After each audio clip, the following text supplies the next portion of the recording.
With the arrival of summer vacation, many Chinese people are planning trips overseas. But despite their intentions to simply relax and enjoy their travels, they often find themselves getting in trouble, especially in Japan.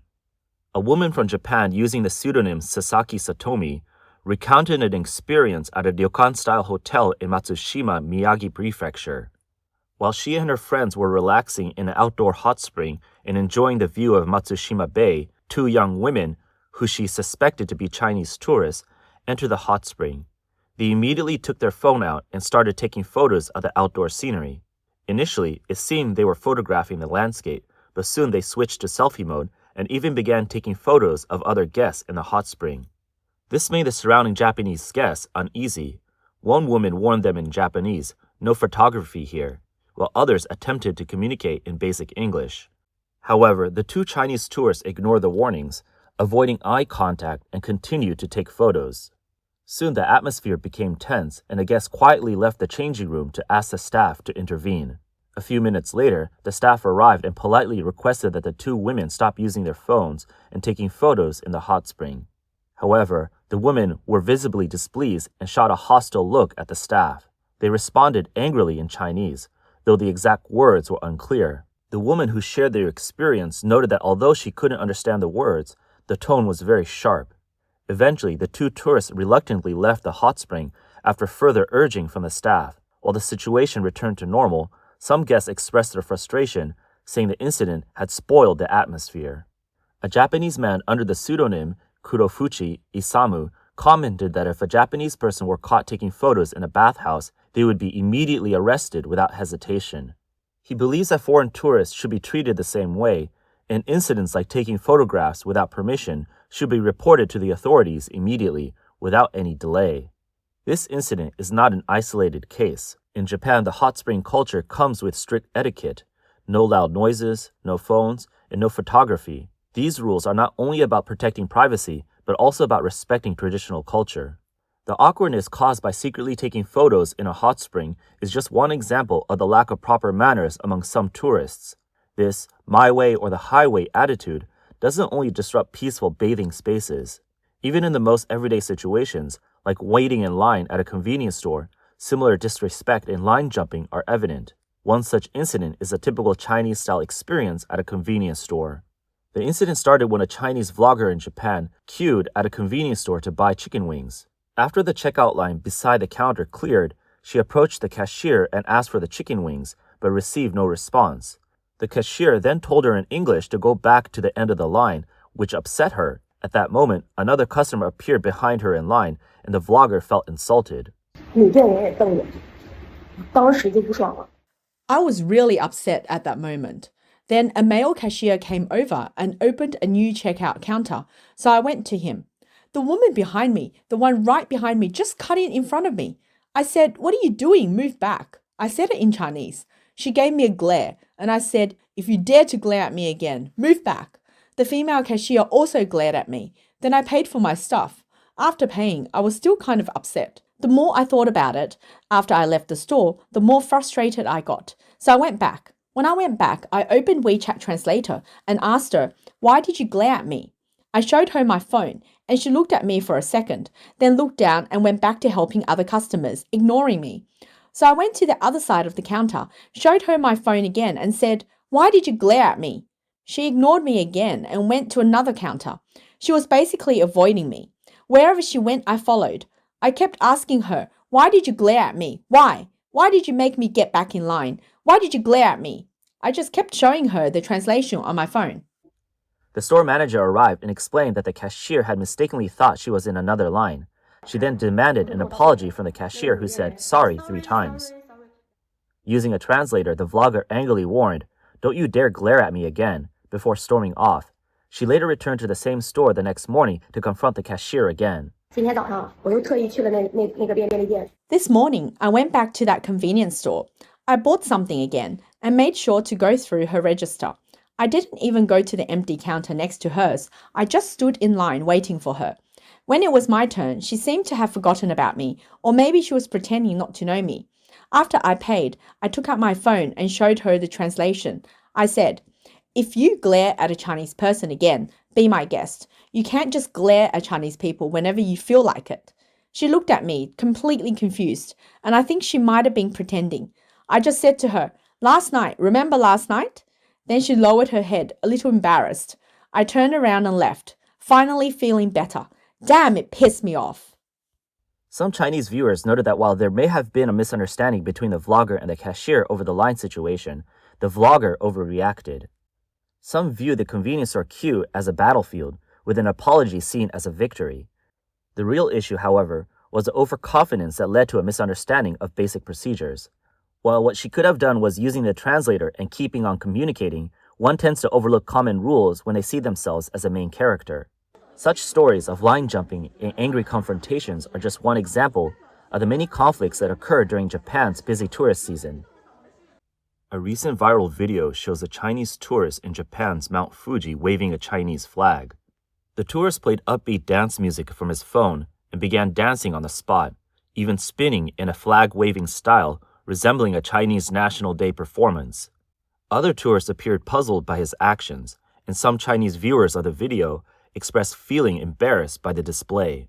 In 2024, foreign tourists visiting Japan reached 36.9 million, setting a new historical record. This was 5 million more than the pre-pandemic peak in 2019.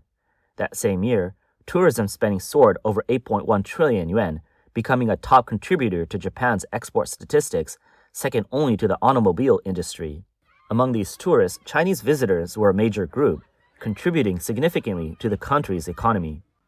In 2024, 7 million Chinese tourists visited Japan, spending approximately 1.7 trillion yuan, about $119 billion, accounting for more than 20% of total tourism spending. But while these numbers are impressive, they also highlight cultural friction, competition for public spaces, and misalignments of values. As one of the largest tourist exporting countries, the behavior of Chinese tourists directly impacts China's national image.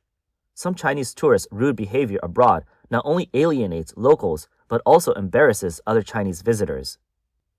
A Chinese student studying in Japan expressed their frustration.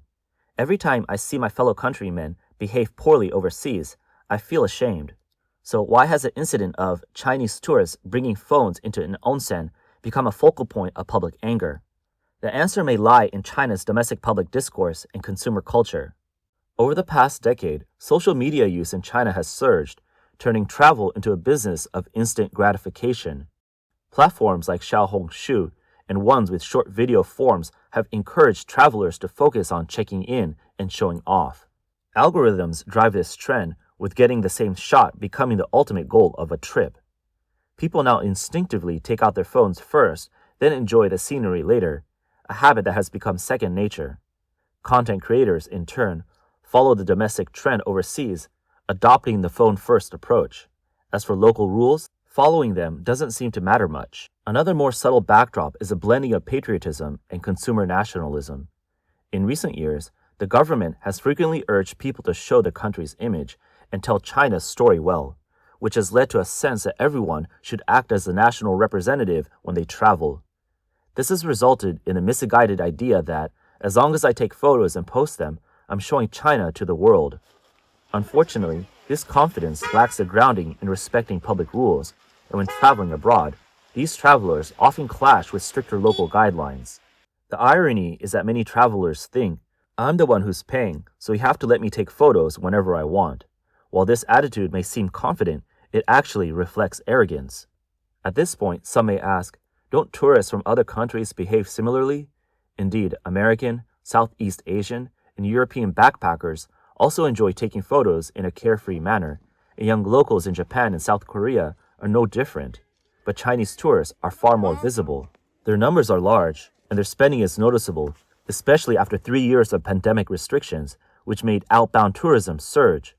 For many Chinese tourists, the need to take and post photos has become a way to express their frustrations built up during the pandemic. What's more, when faced with advice, some Chinese tourists respond with, "I'm the one who pays, what gives you the right to tell me what to do?" rather than acknowledging a language barrier. Of course, this mindset also leads to similar situations in other places. On a scenic cruise ship, accompanied by the sea breeze and seagulls, the beautiful view was disrupted by a Chinese tourist. The man was seen repeatedly attempting to catch seagulls from the air, while a woman beside him laughed loudly. Other passengers made no attempt to stop them, as if this behavior was a common sight. In a cable car in Paris, an unsettling incident also occurred. A woman with an Asian appearance tried to place her foot on a Western man's seat. When the man pushed her foot away, she attempted the same move again. This led to a brief argument. Some viewers of the video speculated that the woman was Chinese. Meanwhile, in a small hill in Sichuan, two groups of Chinese tourists argued over who started the fight. Based on their voices, it appeared one group was taking too long to take photos, which caused the other group, waiting their turn, to lose patience and escalate the situation. Another incident involved a Chinese tourist yelling at other people over political disagreements. Taiwan isn't part of China, right? Yes, yes. Say it again. Taiwan isn't part of China? No. You idiot. China will take you back sooner or later. The incident began when the video creator and other tourists were waiting at a train station in Busan, South Korea. Flags from different countries hung above them. Suddenly, a few Taiwanese tourists behind them started whispering, questioning why there was no Taiwanese flag. One young woman went to look but couldn't find a flag that met their expectations. Upon returning, the vlogger turned to an older woman and asked, "Isn't Taiwan part of China?" They exchanged a smile but did not immediately respond.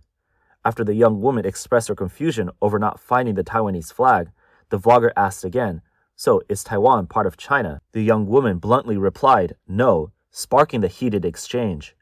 Later, the Chinese vlogger posted a video criticizing the incident. I just feel like any Chinese person, whether it's in China or abroad, I can't tolerate this kind of situation. I think it's our responsibility as Chinese people to protect our country's interests. I just wanted to express that. And I was really angry today because I didn't expect to encounter this from a fellow countryman in a foreign land. It really shocked me. Experts believe that understanding the root of these conflicts requires looking at the social context as well. In China, civic education has long been dominated by political propaganda, with less emphasis on instilling a sense of rules and public morality. The Chinese education system places more focus on exam scores and collective obedience, while providing little systematic guidance on individual behavior in public spaces. For example, behaviors like jumping lines and talking loudly are not uncommon in public places in China, and these actions are sometimes tacitly accepted by society. The Chinese government has done little to address this issue. In 2023, China's Ministry of Culture and Tourism issued a civilized tourism initiative urging tourists to follow the rules of other countries, but the impact has been limited. The problem lies in the fact that these initiatives are often formalities and lack practical enforcement. Ironically, while the Chinese government promotes patriotism within the country, there has been little promotion of international etiquette. A Japanese hotel owner who wished to remain anonymous commented, "Many Chinese tourists don't break the rules intentionally, they just aren't aware of them. This lack of awareness reflects a gap in education systems in the context of globalization." In contrast, Japanese school education emphasizes etiquette and rules from a young age. Children are taught to be quiet and respectful in public spaces. This education difference leads to stark contrast in tourist behavior. Another issue is how the Chinese government has long shaped the national image through propaganda, but often neglects the improvements of its citizens' quality. On the international stage, the government is keen to showcase economic achievements and cultural soft power, but rarely provides guidance on the behavior of its citizens overseas. Instead, face culture has led some tourists to focus more on showcasing their spending and taking photos than respecting local cultures. In the Matsushima Onsen incident, two tourists continued taking photos after being warned and responded with a hostile attitude. This face mentality, where admitting a mistake equals losing face, may be at the heart of such behavior. One commentator remarked, "It's truly a global cultural exchange feast. They're taking pictures in the onsen, treating the public bathhouse like a private selfie studio, dancing with the Chinese flag at the top of Mount Fuji, turning the sacred mountain into their own stage, cutting in line at convenience stores and criticizing the staff, as if the world should open a VIP channel for them, even using the bathhouse as a toilet, treating the restroom like an optional decoration." These high-energy performances have pieced together a map of Chinese tourist behavior. Wherever there's a scenic spot, there's bound to be their creative play. Wherever there are rules, they'll come up with their own remake. Want to understand the meaning of their travels? They've turned seeing the world into turning the world into a show, leaving locals rolling their eyes and fellow countrymen feeling deeply embarrassed.